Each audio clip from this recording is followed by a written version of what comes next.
Cabinet meeting Monday 7th of February. First of all, I'll read the webcasting announcement.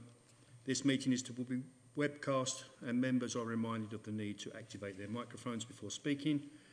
The Chairman will read the following announcement. I would like to remind everyone present, he would read it but he's not here, that this meeting will be broadcast live to the internet and will be capable of subsequent repeated viewings, with copies of the recording being made available for those that request it.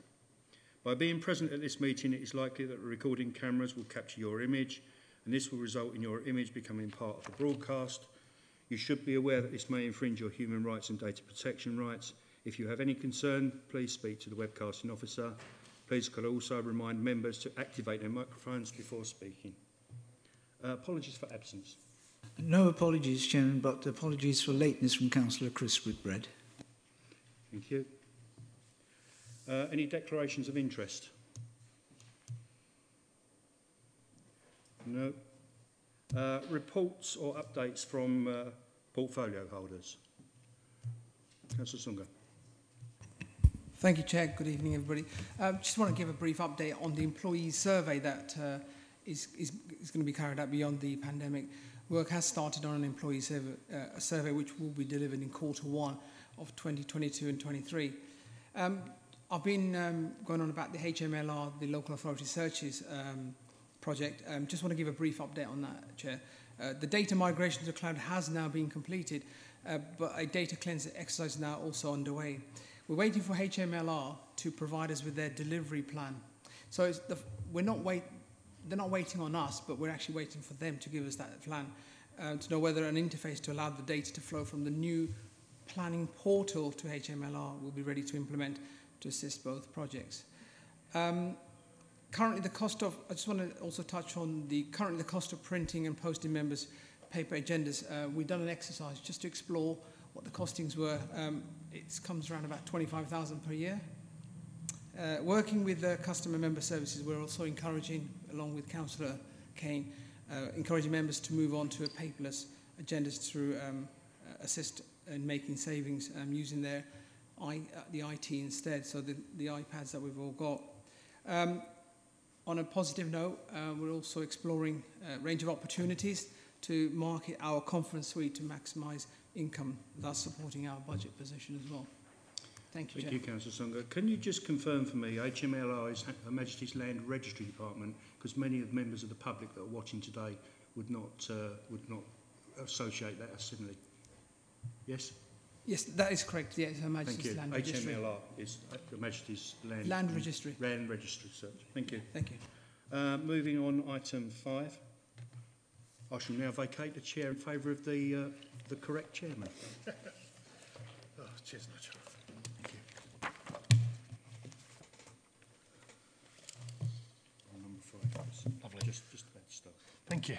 Evening, members. Apologies for lateness. I've got no declarations of interest to make this evening, and so my apologies for running late. So, item number 5, public questions and requests to address the Cabinet. None received, Chairman. Thank you very much. Report of overview and scrutiny. Councillor Sartin. Online. Thank you, Chairman. I am on Zoom this evening. Yes, we had our last meeting of overview and scrutiny on the 27th of January. The main heading item was the external presentation from the Chairman, Managing Director and Corporate Services Director of the West Essex CCG. They were setting out the proposed changes to the delivery and organisation of health services in Hertfordshire and West Essex. The Health and Care Bill was published in July 2021, which these changes have come out of. They were meant to be brought in April this year, but they have been delayed until the 1st of July. A number of detailed questions were put by members, and they covered a range of health issues and were generally answered, I think, to the satisfaction of members on the evening. The other main item on that agenda was the consideration of the HRA business plan. This had previously been looked at by Stronger Communities Select Committee. The Overview and Scrutiny Committee recommended that this should go to Cabinet for approval, and it is, of course, on your agenda this evening. It was agreed, though, that the future progress updates from this business plan should go to Stronger Communities Select Committee. There were the usual other items on the agenda, but those were the two main ones. Thank you, Chairman. Thank you very much, Councillor Sartin. Are we happy just to note that report, members? Noted. Agreed, thank you. Okay, item 7 doesn't actually exist because it's any other business and should be at the end of the agenda. So no item 7. Number 8, improving payment options for leaseholders. Councillor Holly Whitbread. Thank you, Chairman. And this report very much links into my next report for the HRA business plan. So as members will have seen from this very detailed report, this is a plan for leaseholders in terms of the repayments for regeneration payments. It's been made so that it makes it easier and possible for our leaseholders to be able to pay back for the works. It's a tapered approach which makes it reasonable for those leaseholders, and I'm happy to take any questions. Thank you very much. Members, this has gone through all the various levels of scrutiny, I take it.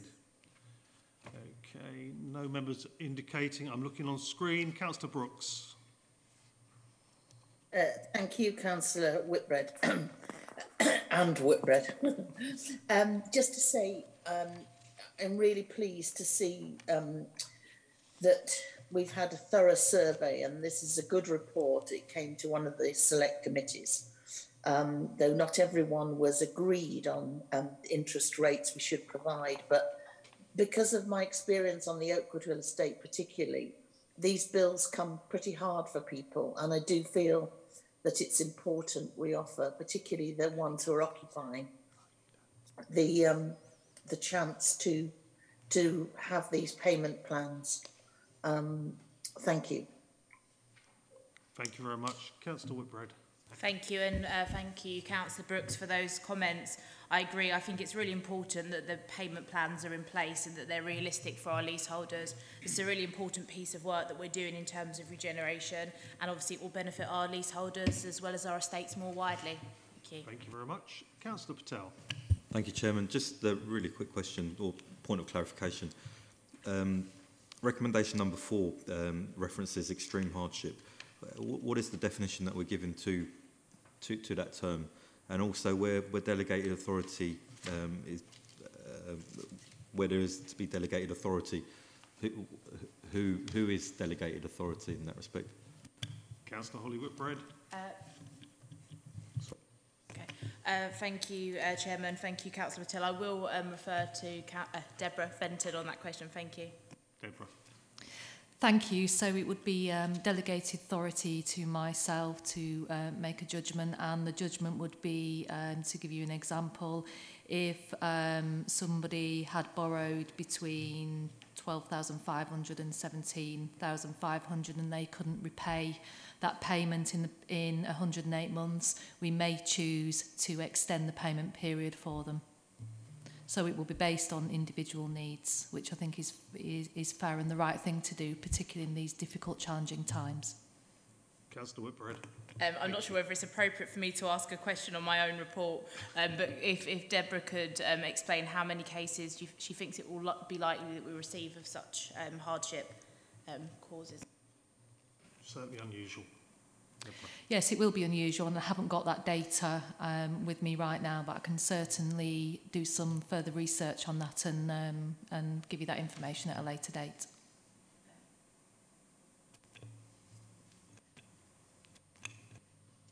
If the Cabinet are happy then, if we could add to that in consultation with the housing portfolio holder, if that's okay. I'm taking it that's an amendment that would be agreed, Yeah. Councillor Sunga. Thank you, Chair. Just a question. I'm sure we've done our due diligence in relation to giving out the loans. Are we doing the credit check? They are subject to credit checks, Councillor Whitbread? Of course. Yeah. Okay. Thank you very much. With just a small amendment, can we agree the recommendations? Agreed. Thank you. Then on to item 9, the HRA business plan. Councillor Holly Whitbread. Thank you, Chairman. And this report, as members will know, has gone through extensive scrutiny, both at the Community Select Committee overview and scrutiny only last week. And I think it's a really good report, and actually we did have an extensive debate around this at Cabinet, because obviously it's a huge amount of money that we're looking at. Members here tonight will be aware that there is a separate account for housing. It's called the Housing Revenue Account, and that comes from the rents that we take in from our tenants, and that is a ring-fence protected account. In terms of this business plan, it's a very ambitious plan for housing in Epping Forest District moving forward. We're leading the way in terms of our council house programme, delivering around 250, we've tried to do the sums, new council homes in the next 5 years. And just to stress, I know that members here will be well aware, but to those watching at home, you have to have lived in the district for at least 7 years to be eligible for one of our council homes, which I think is a really important factor. And also, we're going through the policy at the moment and asking residents what they think about housing policy moving forward, but I know that local link is really important to our residents, so that's something that I'm sure will be continuing.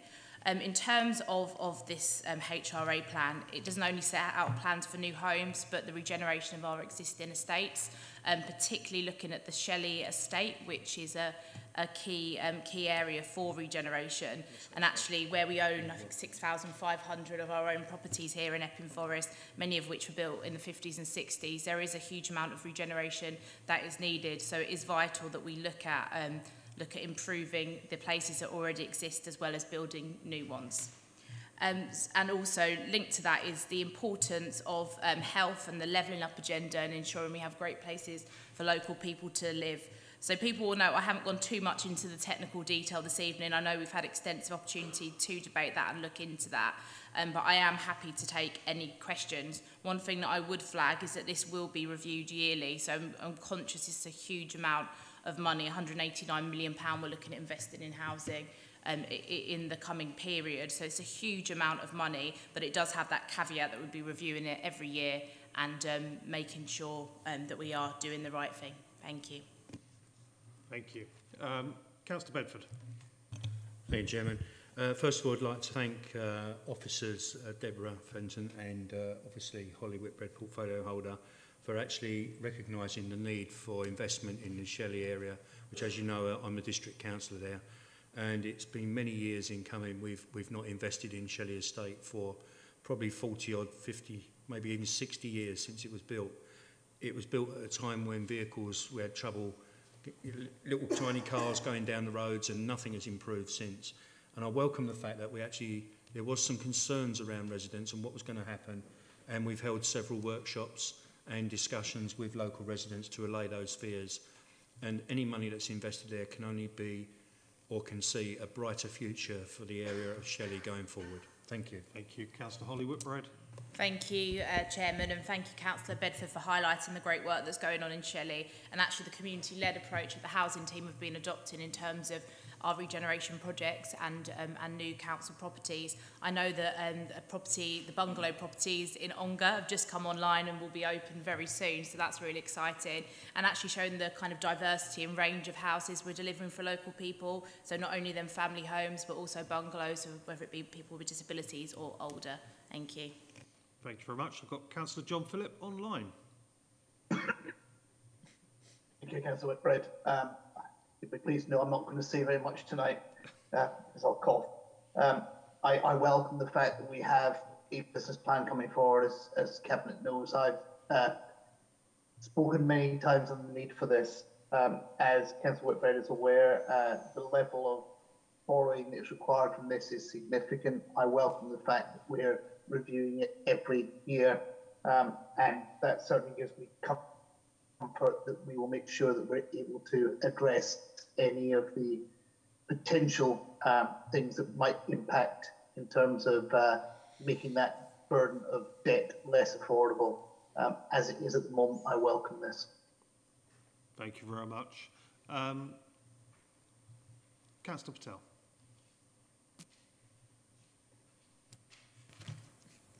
Thank you, Chairman.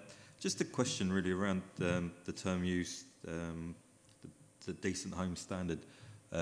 Just for a lay person, what are the different standards and where are we benchmarking ourselves when we're looking at our new council stock moving forward? I'll allow Deborah to answer that because I think she'll answer it much better than I can. Thank you, Councillor Whitbread. So the Decent Home Standard refers to a standard which was set out by the government in 2002. It's still seen as the minimum standard for social housing, council housing today. And essentially it's around the components within a home. So, for example, kitchen, bathroom, wiring, and also the fabric. So it's about having a safe, dry, warm home, place to live. In terms of our current housing, the housing we are building, it far exceeds the Decent Home Standard.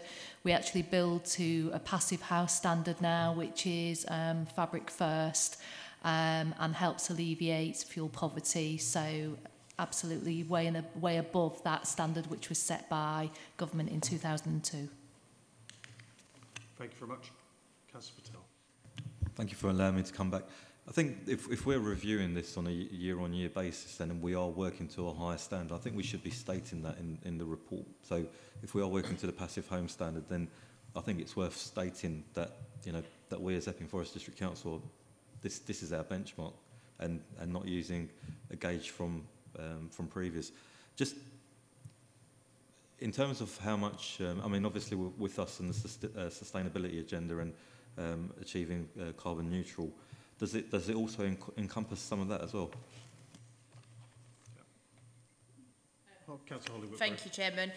In terms of the Decent Home Standard, and I'll let Deborah come in and come back on more detail, but I know it's particularly in terms of our existing estate, so that making sure that the properties that we already have are up to the standard that they should be. Obviously, when we're delivering new homes, they're of that high spec. In fact, when I visited the homes in North Weald, Cyril Hawkins Close, I was most impressed in terms of their standard. So I think just to assure Councillor Patel that we're always going for the best quality that we can. Obviously, we're mindful of cost implications, but the Decent Home Standard more relates to our existing estates. In terms of the kind of net zero agenda, it's something that we are very conscious of. A net zero build is a very expensive thing to do, but we do always build to the best possible environmental standards. You always see smart meters in our homes, solar panels on the roof, and we are very also conscious of the materials that we are using.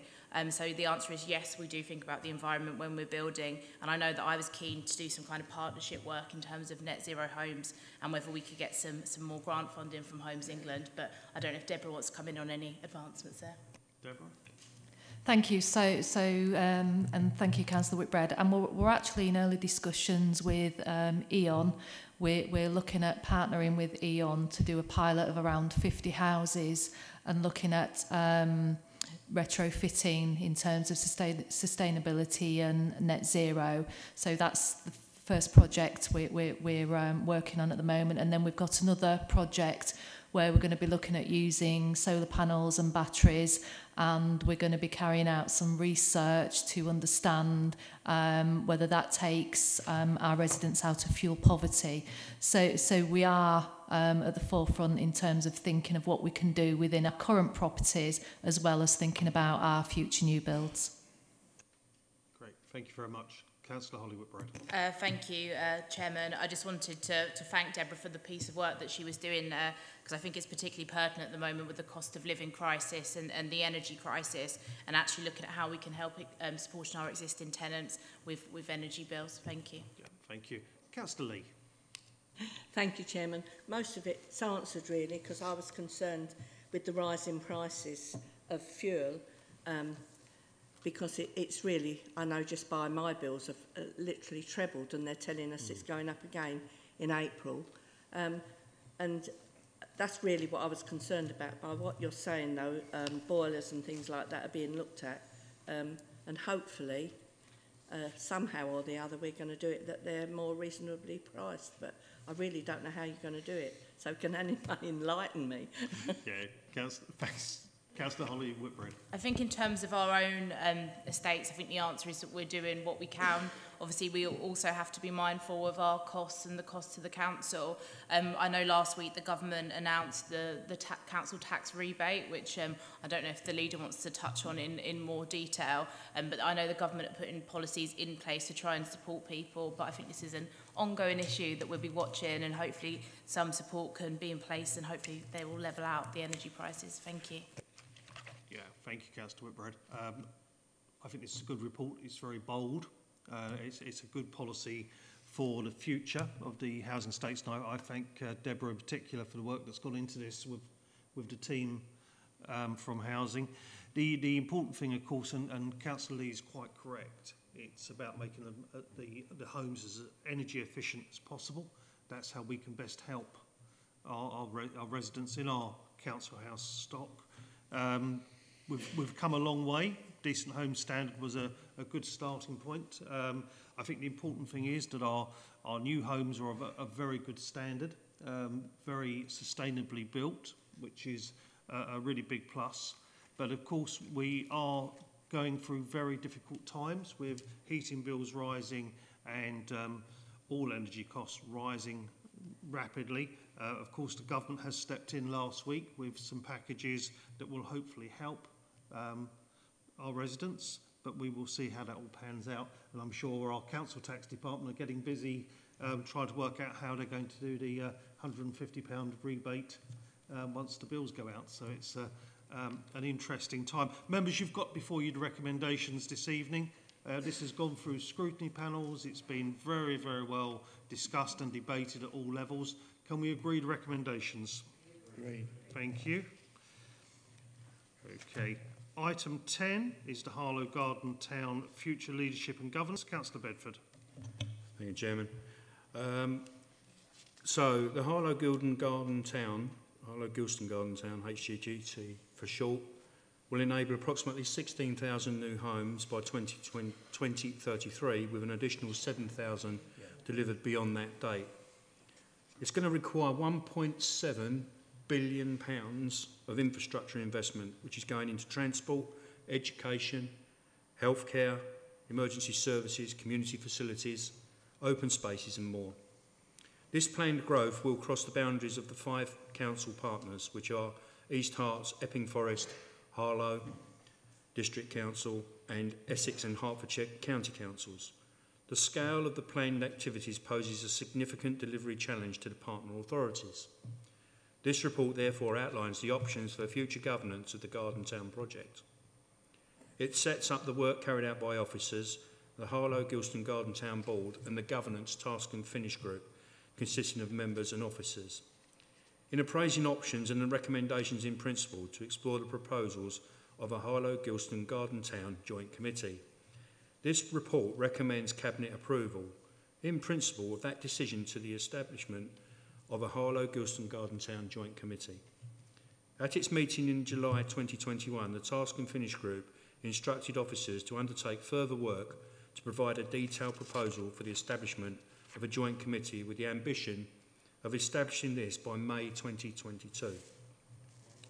This work has and continues to progress, assisted by input from HGGT legal advisors Waitmans LLP.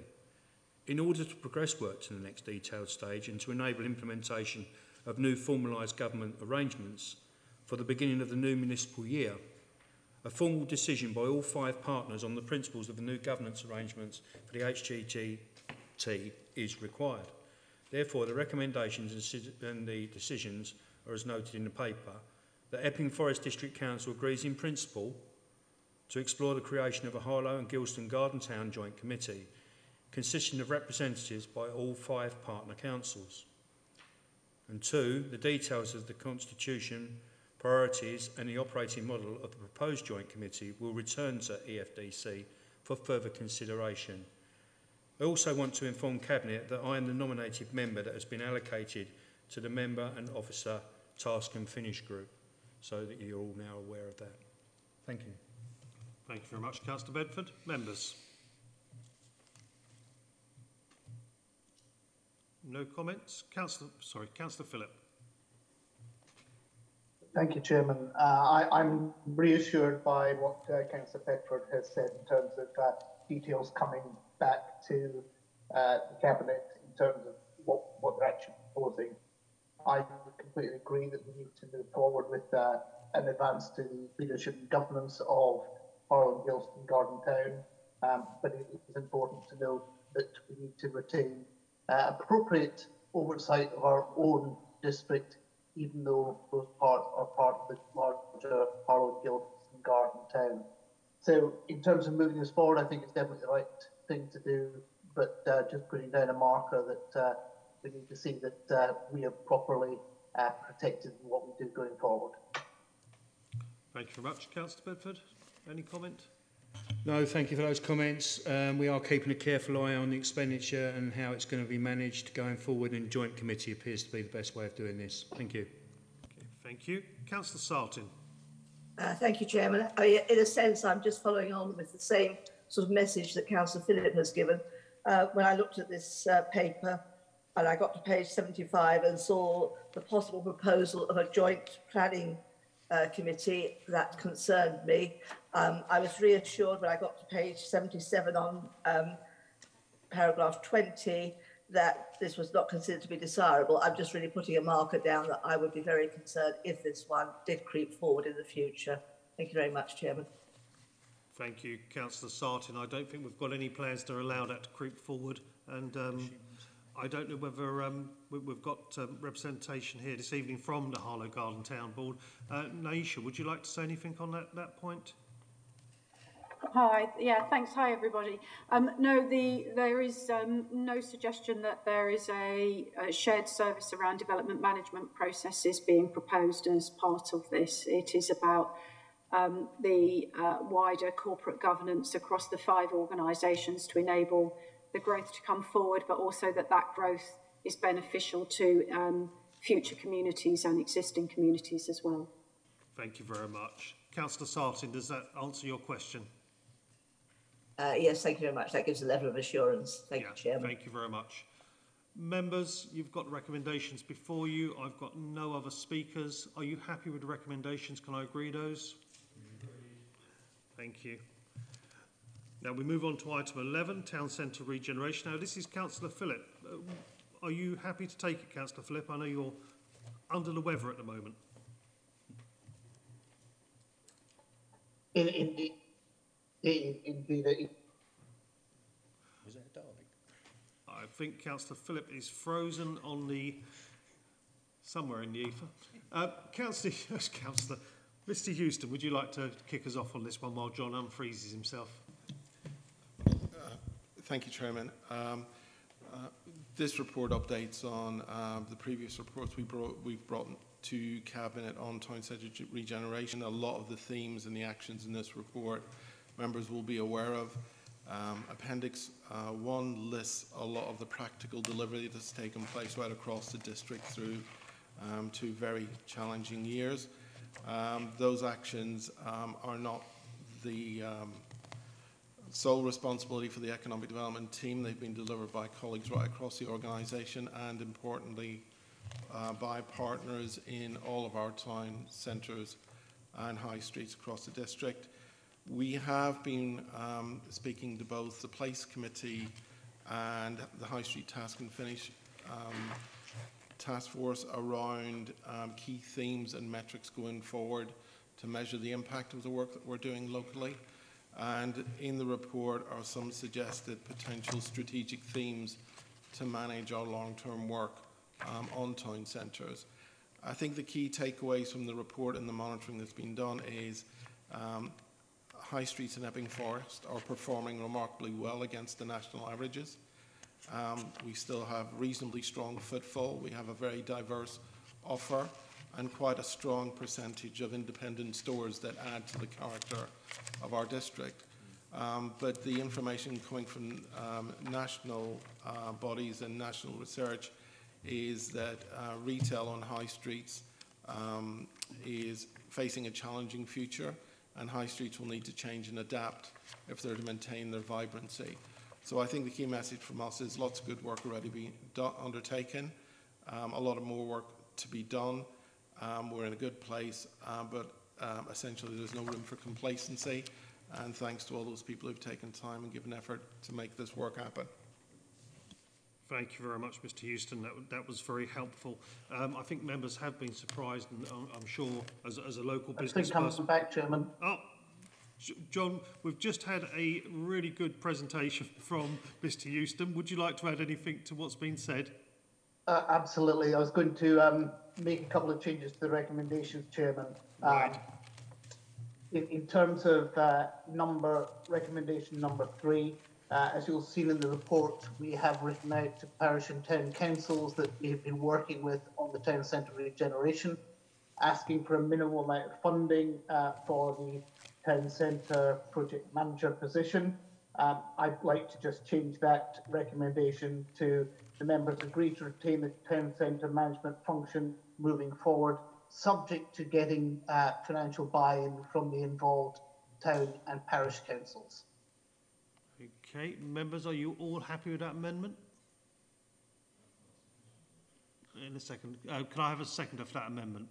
Yep, Councillor Kane. Fine. Anything else, Councillor Phillip?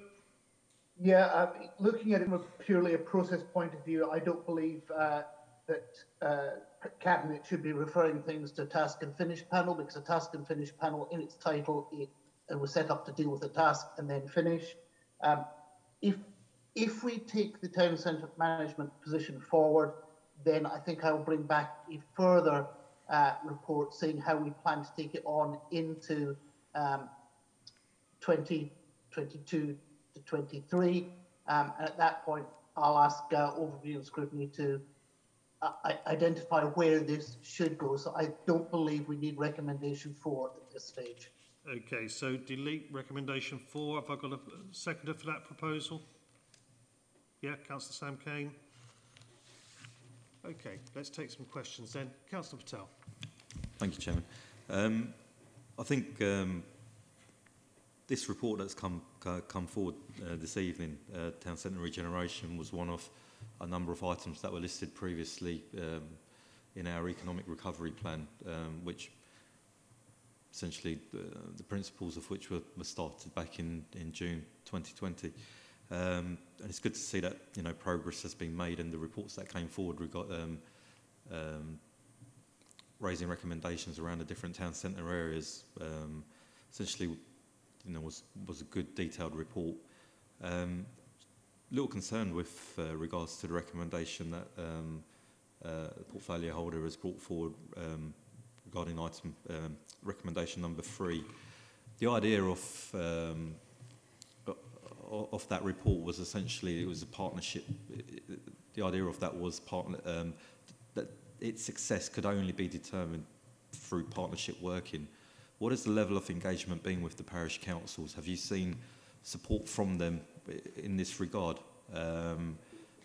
Obviously, when we initially looked at the report, we were looking at working on quick fixes, short-term successes, so that we could get buy-in from the parish and town councils. And I know particularly Waltham Abbey and Ongar had a lot of work carried out.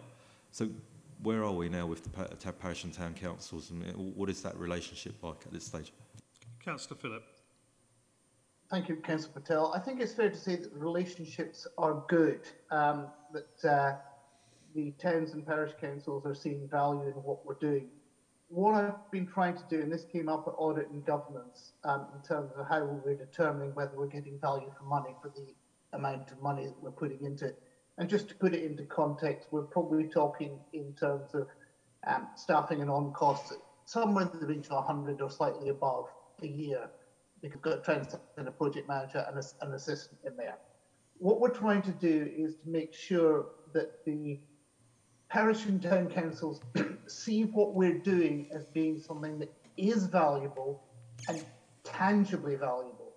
And that's why we've asked for a degree of funding. It's a very small amount of funding. I think we've asked for 5,000 per town centre. As you can see, that doesn't offset the cost in any way, but it is a way of us measuring that what is being done in partnership is valued on both sides. So it's not a case of us trying to get towns and parishes to pay for everything. It's not the flip side either, which is we're not being in a position of the district council paying for everything. But in terms of working with parish and town councils, I know that Paul Messenger has done quite a lot of work with those parish and town councils and talked to them on a regular basis. I don't know if he wants to add anything to that. Councillor Sam King. Thank you, Chairman. First of all, I'd like to just acknowledge the excellent work that has been done by the programme. It's helped see us through COVID and has helped to ensure that our high streets have continued to prosper. There's still an element of that as we continue to come out of COVID, but I would hope that the portfolio holder can assure me that the emphasis or the focus of this programme will now start to shift towards dealing with the changing face of the high street, because there is a general acceptance that high streets will be moving away from retail per se across the coming years, and will there be a work stream within this programme to help manage that? Okay, thank you. Councillor Phillip.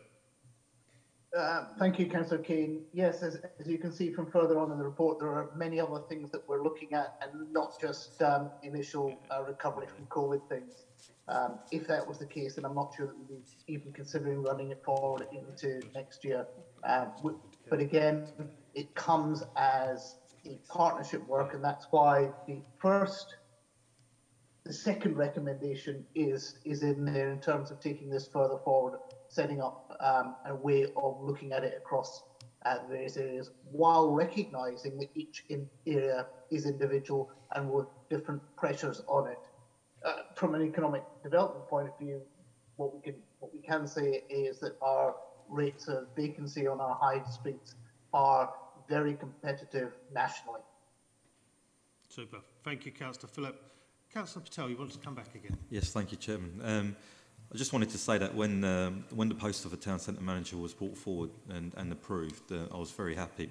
I was quite involved, heavily involved actually in the Buckstill Town Centre Partnership from 2013 onwards, but I know that through involvement in other town centre partnerships that the successes of them were based on the old town centre manager role that we used to have previously. And so when this was brought back, I did see this as a real positive for our high streets, particularly where essentially those organisations are run by volunteers who, although they have a vested interest in their high streets and ensuring viability on their high streets, it was a lot of their time to bring forward. So again, you know, with regards to the parish and town councils supporting the town centre management and the town centre teams, I do see it as an important way forward. Thank you. Thank you very much. Next person I've got is Councillor Sunga. Thank you, Chairman. I'm being a small to medium enterprise myself. I can actually concur with local businesses that have been suffering through the pandemic, and it's been a very tough year for all local businesses. Obviously, central government's been handing out grants with the Chancellor of the Exchequer, who also announced the grants for the hospitality industry as well. I think it's the report. It's a very good report. It actually sets out as a local council what we're doing to reach out and to support those businesses that have managed to come through the pandemic, and moving forward, how we're working in partnership. And I welcome also what Councillor Patel just said about working with local parish and town councils as well. So it's a great report from a small to medium enterprise myself. I know how hard it's been, so it's probably a good thing that we're doing. But my question here is, what sort of resources are we using to reach out to local businesses so they understand that we are here for them? Thank you, Chair. Councillor Phillip. I'm sure Councillor Sunga, as a small and medium enterprise, will have signed up for the Council's business newsletter, which I think went out actually today, which we've reshaped in certain ways to make sure that it's more consumable and easier for people to find the information that they need to have. So we're reaching out in a number of ways, that being one of the most obvious ones. but also we have our Loyal Free and our Click It Local deployments. We've also funded, part-funded membership of the Epping Forest Federation of Small Businesses, so that we pay part of the subscription to that, so that small businesses who need that support can get it there. And that has been a very successful and a very welcomed approach as we've gone forward. Okay, thank you very much. Councillor Holly Whitbread. Thank you, Chairman. I think Councillor Sunger made an important point about reaching out to businesses, and it's good to hear about the newsletter, but I wonder what wider work we're doing to reach out to businesses. Obviously, I know that you've been around talking to people, but how do we kind of continue that communications? And is there more that we can use, kind of technology, Facebook groups, to kind of ignite that? And where the towns and parishes are less engaged, how are we kind of reaching out beyond them? Thank you.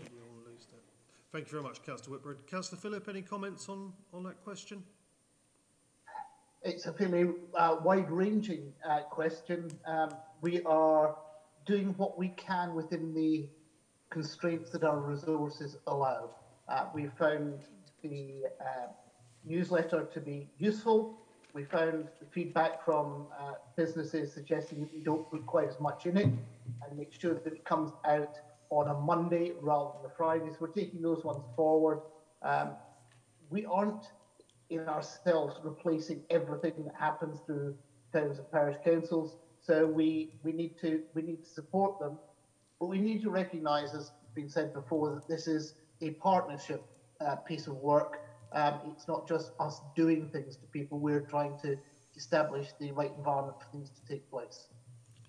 Okay, thank you very much, Councillor Phillip. I want to try and save your voice as much as possible. I know you're still suffering. Councillor Wixley, you've been sitting patiently. Yeah, thank you, Chairman. Yeah, it's just on the amendment to recommendation number 3 regarding funding from town and parish councils. I note that Councillor Phillip said it was a modest sum, but I just wondered when that bill is going to land on the tables of the town and parish councils.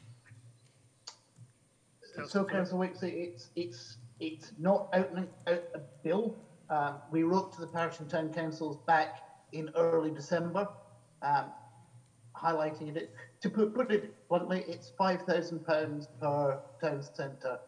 In the context, I was saying 100 to 110,000 for funding our town centre project manager and assistant. That doesn't even come halfway to covering the cost. But if what we're doing doesn't show enough value to a town or parish council for them to say it's worth £5,000 to our businesses, then we're not doing it right. There's something wrong. Okay. Chairman, can I just come back with a second question on that? Yeah, you can. I'll be kind tonight. Yeah, in respect of Loughton, will that be 2 contributions of £5,000 to cover the highway and also Dibden Broadway? Councillor Phillip. The short answer, Chairman, is yes, it's per town centre. And the rationale behind that is that each town centre will be getting an appropriate percentage of the town centre project management team's time. So each one has a contribution. Clearly, if Loughton decides that one or other is not worth investing in, then that's a decision for the parish, for the town council. I don't think we were thinking along those lines. Okay. Thanks very much, Councillor Wixley. Councillor Brooks. Thank you, Chairman. Just to say, obviously I can't speak for the whole of Loughton Town Council. I think at first when we got this idea, I think because a few years ago when we had one, it was paid for by the district, which was a bit of a shock. But I will be going back, you know, in an ambassador role. Now I've seen and heard. I was impressed with Paul, the work Paul and John and the other gentleman who I forget his name, his assistant, has done, and the report they brought. And I know that they have made a significant contribution to the town centre partnership on the Broadway, which sadly is the only one functioning of the 2 roads, town centres in Loughton. So thank you very much for your initiatives. Thank you. Councillor Whitbread. Just a comment from me actually raised by Councillor Burrows a moment ago.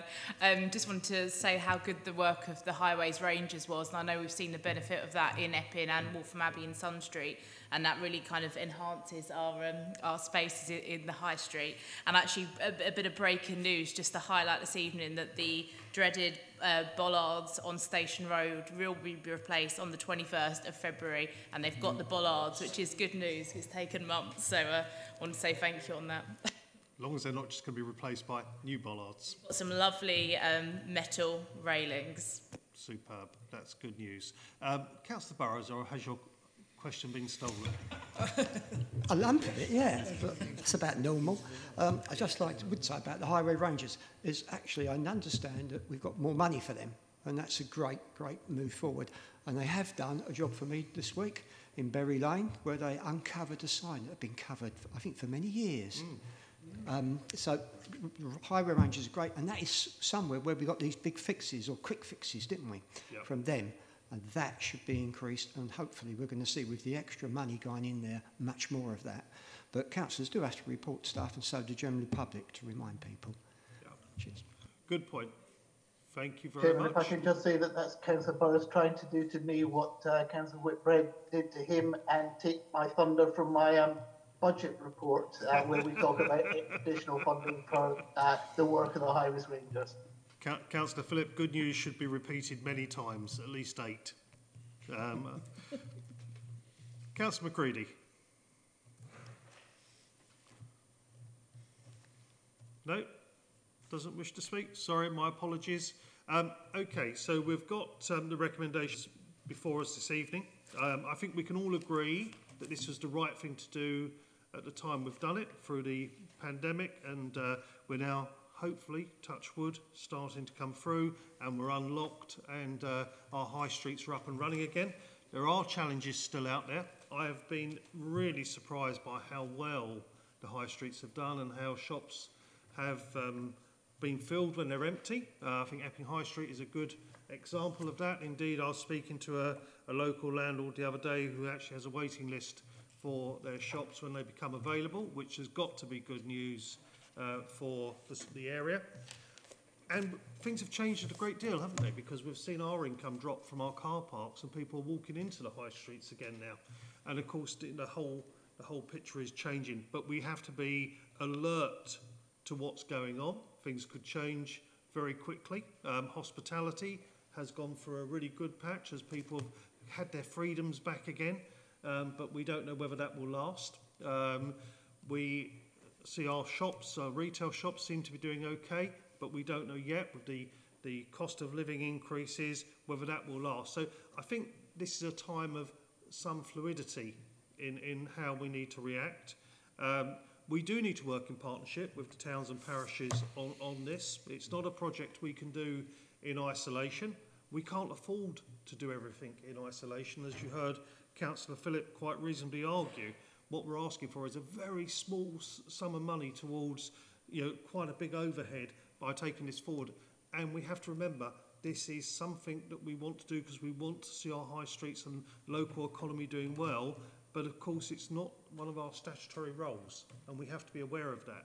And when we dial up in one area, we have to dial down in another. And I think that's the challenge to Cabinet members when they want to spend money on new roles and new positions for the council. They have to be aware they've got to dial down somewhere else, because we have to take those hard choices now, as you'll hear on the budget report later. And I'm not stealing Councillor Phillips' thunder now, but that's a matter that members will need to be aware of, all members of the council.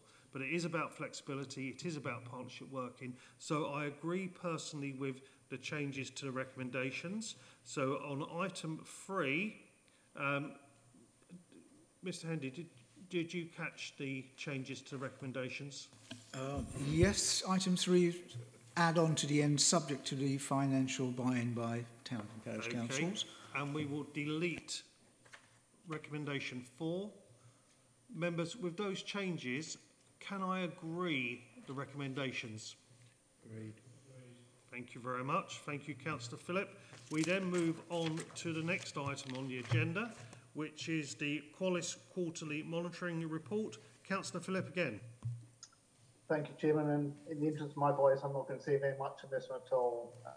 We have we have before us tonight the quarter four for 2021, following its going through the audit and being approved by the Qualis Board. And we also have the report for Q1. Essentially, subject to things like waiting for planning permission, which we still are for the Waltham Abbey site, Qualis is on track with these figures. Myself or Mr. Small will be able to answer any questions if there are any. Yeah, thank you, Councillor Phillip. Members, any questions? I'm not seeing any come through on screen. I'm not seeing any in the chamber. Again, this is an important report, remembering Qualis is an important part of this council's business. And it's so important that Qualis does well, and it's good to see this report coming forward. Mr. Small, any additional comments you'd like to make? Not really, other than the fact, of course, we've got the two reports together, so the year end and the first quarter, and the two give a more representative position of the overall Qualis trading position. As we've said consistently all the way through the year, part of the development phase of Qualis's work around the Epping sites is to incur cost. And only when the planning permission is granted, or was granted really shortly after the year end, can that cost be taken to the balance sheet. So that, hence the reason why that there's a loss showing in year, but that's really accumulated costs that will be turned into profit as the development moves forward. Thank you, Leader. Thank you very much. That's very useful. Okay, members, if there's no comments, can we just note the report? Is that agreed? Noted. Thank you very much. Moving on to agenda item 13, the one we've all been waiting for, the budget report for 22-23. Councillor Phillip. Thank you, Chairman. The bottom line of this is that we have a balanced budget. It does still factor in that £5 to Band D property uplift. The good news there, and I seem to remember somebody saying we should repeat good news, the good news is that we will still be far and away the lowest council tax authority in Essex. We're doing this without cutting any services.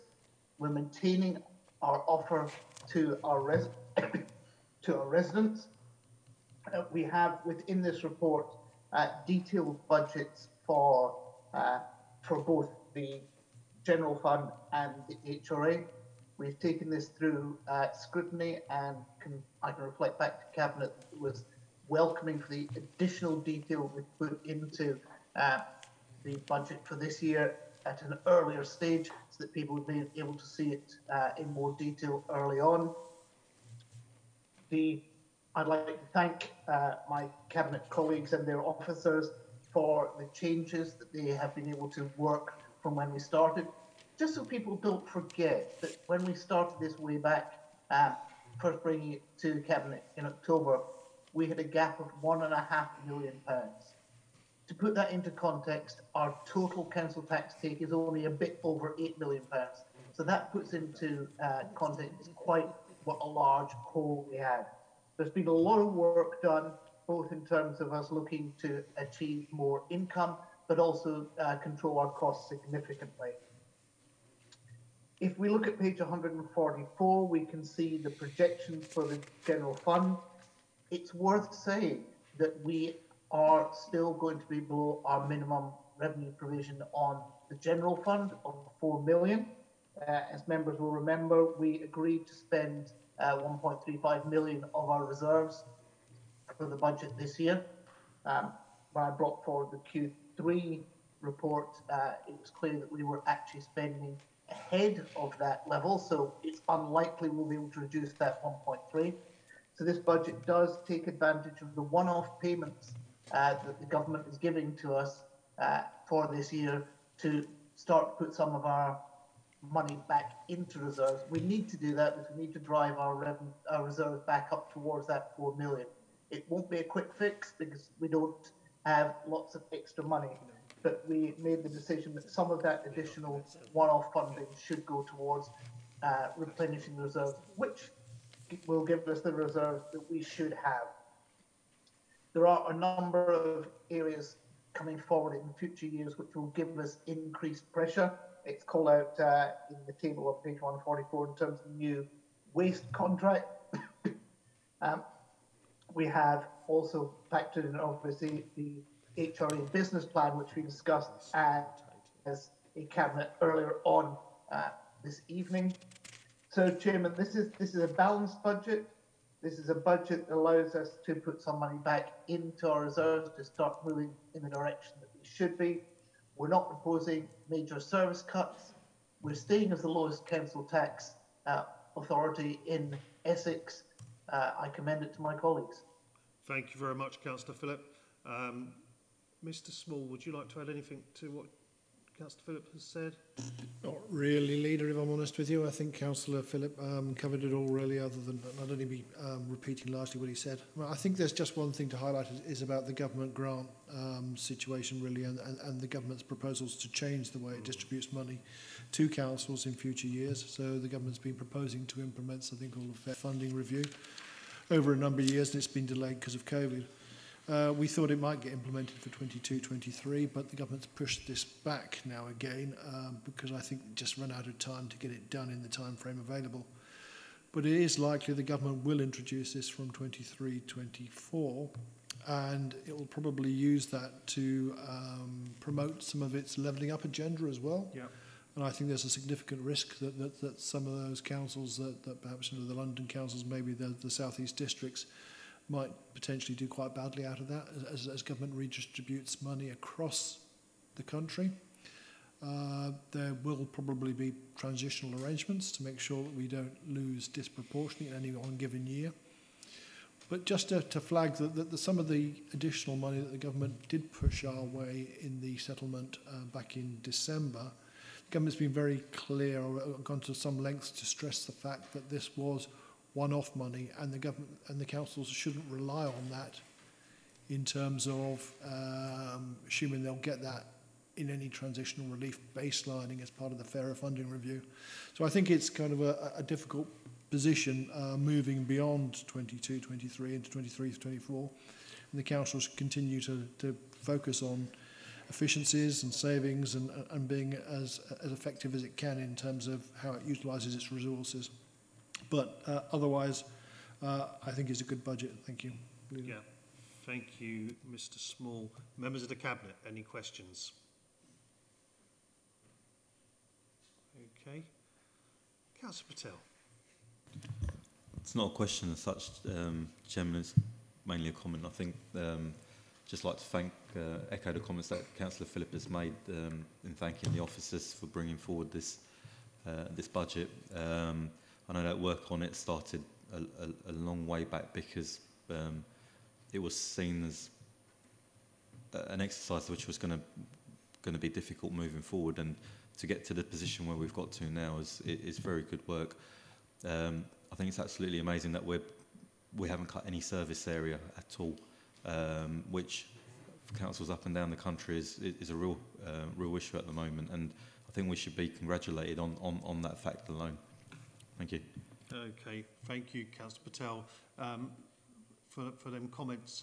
I think it's absolutely amazing that we've managed to come up with a balanced budget against very, very large challenges this year, and Mr Small is quite right to call out the fact that we were promised a 3-year settlement, ended up with a 1-year settlement, and of course the challenges going forward is what happens under levelling up and where we'll be with government grant next year. So it will be challenging as we look forward, and of course we still have to find year-on-year savings in order to make sure that we're financially sustainable as a council, and we've always managed to do that, as you've heard, through efficiencies and by changing. But of course that challenge gets bigger and bigger all the time, and you're always having to look forward into what to do next. I think as a council, what I said a short time ago was we will have to make hard choices in the future. And the most important thing is protecting those frontline services that people really care about. The collection of waste, which we know there's pressures on, that's probably the most important thing we do for our residents. You've heard earlier on about our HRA plans for the council house stock, and all the other things that we do. And also, I would reiterate again and underline it, the importance of Qualis in our future planning for the council. We need Qualis to do well. I know we have certain members of the council who aren't so keen on seeing Qualis do well, but I don't understand why, because in the interest of our residents, we need it to fly. And that's what's really important to us. But we have got challenges ahead. We do have to make hard decisions. Members, we will be looking for in-year savings as well. We can't just wait to the next budget round. We need to be looking at in-year savings and innovation. But what I would like to do this evening, before we get to full council, is thank the team with Chris Hargrove and everyone who's worked so hard on this budget, particularly the finance team and all the officer team who've had to find the savings. I think they've done a terrific job this year under very difficult circumstances, and therefore all it leaves me to do is, on behalf of Councillor Phillip, is to ask you to agree the recommendations. Agreed. Thank you. And that being the case, that's the last item on our agenda this evening. I can close the meeting at 8 o'clock. Thank you all very much.